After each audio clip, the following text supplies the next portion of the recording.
Wacho mano kaka Nyasaye tiyo kata kaka oganda mathoth bende nigi paro mopogore opogore mantiere kar kae. Bishop Andrew, kama wantiere oganda mathoth ka ogeno giketo kuom kanisa kaka jo kanisa gigi ma Bishop David Kode olero kar ka Kenya ochomo kama kare koso Kenya ni kama rach kama lose mana kaka jaduong' owuoyo no weche adek ni kanyo mowinjo waler. Namba achiel en ni jowete wa moko ne oyawo dhout lemo kuonde magine jokwath mano orwako josiasa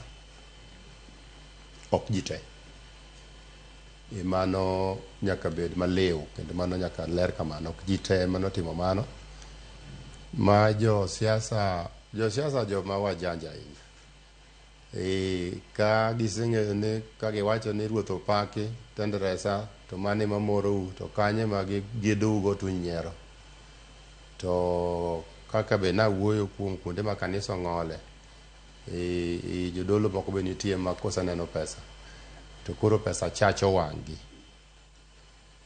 Kanise moko wan go thurwa ka wawuoyo kama mondo wajiwgi ma oluoro jotelo go ma kata kane ni jatelo bire kanisa apoya nono. Asebedo jakwath e kanise moko madongo ma jotelo madongo go bende leme tiyudo ka report obiro ni samoro jatelo bire kanisa mondo lem kodu tinono kata ng'ama dhi yalo no ka gineno ni okoromo nyalo pilo weche moko ma chwanyo chuny jatelo. To ngine injili winjo bed ni injili mocho ni weche duto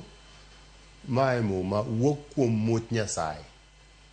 kendo gikonyo kuom tiego ji kendo gikonyo kuom kwero ji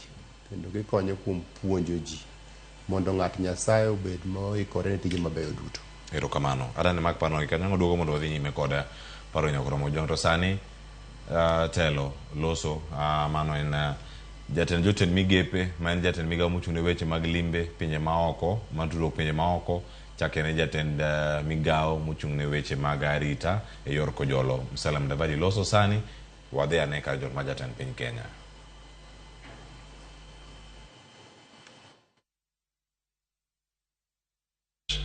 We honor what we have signed up to. Your Excellency, I can only emphasize that it will be